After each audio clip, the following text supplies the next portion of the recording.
Hello, I'm Mario Toneguzzi, managing editor of Canada's podcast, Taking Care of Business Today with Corinne Pohlmann, who is executive vice president of the Canadian Federation of Independent Business. Thanks, Corinne, for joining us today. Thanks for having me, Mario. Well, some interesting times ahead for the small business community in Canada. A loan repayment deadline is looming for them for the Canada Emergency Business Account. Can you explain what's happening there? Sure. So the Canada Emergency Business Account was a loan, essentially, that the government gave to small businesses affected during the pandemic with closures and so forth. It was expanded a few times during the pandemic, given the pandemic kept going on and on and on, to the point where businesses could have gotten up to $60,000, of which $20,000 could be forgiven if they were able to pay it back. Initially by the end of last year, but given we were still in lockdowns at the beginning of last year, the government did extend it to the end of this year. And so that particular loan has actually been used by about 900,000 businesses across Canada. So it's a very large support system that was set up to help those businesses. And of course, the due date to pay that back and still get the forgivable portion is actually due at the end of this year. Any ideas of what's the average of how much the businesses took out in this loan? Most of them ended up getting the full 60,000. Some had 40,000. Those are sort of the two areas. But I would say the bulk of the majority of the businesses out there probably have that $60,000 loan. So with the ability to get up to $20,000 forgiven if they can pay it back by the end of this year. Okay, so the CFIB has launched a petition on this. What are you asking the government to do?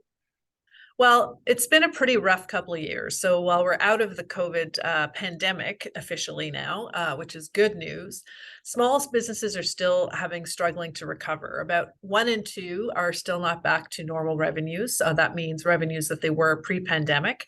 Part of this is because, of course, coming out of the pandemic, we were hit with massive inflation, just like everybody has seen prices go up, so have small business owners. We've also had a pretty high shortage of labor issues, so many have struggled to get the people that they need to be able to open the doors as much as they would like or be as productive as they would like to be because they've just had a hard time finding the people. Of course, those people also come with higher salaries than they did probably pre-pandemic. Supply chain challenges were in there as a mix. We've had that continue a little bit with some of the strikes that have been going on at ports across and currently, most current one being in BC, hopefully that being over. But so there's been a lot of things hitting them over the course of the last couple of years, which has sort of kept them from being able to get back to paying that loan just because they're trying to stay afloat. So the petition is basically asking the government to give them another year, if not 2 years, to pay back that loan. We're not saying that they shouldn't pay it back. We're just saying that they maybe need an extra year or two to pay it back. So we'd like to see that extended to 2024 or even 2025 if possible, so they can still get that forgivable portion and not have to worry about adding even more to their debt load, which is already very high for many of them. Now, recently, yourselves, CFIB, and a number of Canadian organizations sent a letter to the finance minister regarding this. How many groups have become involved in this? It was very widespread. We had over 250 business associations from across the country representing businesses of all types, basically coming together and signing that letter together to say we need a bit more relief and a little bit more time. It just shows you to the extent that this is going to have an impact. We've also done a lot of work to try to understand what if they are forced to pay back by the end of this year and they lose that forgivable portion. There is a good chunk of our business members who are not going to be able to pay that back. About half are saying they could probably pay it back, but even that group are telling us it's going to be a struggle to do so. Of the other half, some have already paid it back, but there is about 20 to 30% who are saying they're not going to be able to pay it back, and it could put their company into some jeopardy. So that is the concern that we have, and we'd rather see a little bit more time given to them so that they can get back on their feet. So what happens if, what are the consequences if they don't pay it back? Well, if they don't pay, if they don't pay it back by the end of this year, they actually, it doesn't necessarily go into foreclosure or anything. It does go into becoming a regular loan. So they haven't been able to pay. It's actually been interest-free so far, which is pretty nice. And they have this forgivable portion coming to them. If they don't pay it back by the end of this year and the government doesn't do anything, They will then convert it to with basically a term loan. It'll be a 2-year term loan at 5%, and they'll have to pay the full amount back. So there'll be no forgivable portion. So that is the part that is worrying for many of them, that they'll lose that forgivable portion. So they're going to have to pay back, say, $60,000 in 2 years, which will be a struggle for some of them.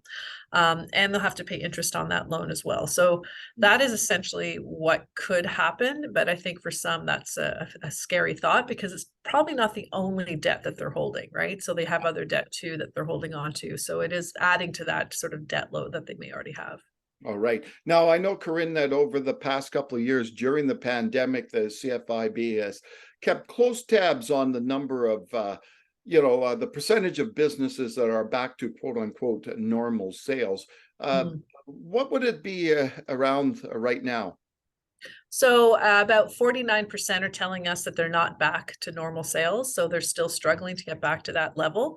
And about 55% or 58%, I can't remember the exact number, are actually still holding the debt load. So from pandemic. So the average debt is still about $100,000 overall. So those combination of factors are keeping them from being able to feel comfortable at this point in time paying back that loan. And so hence why us and many other organizations are pushing the government to prolong it for another year.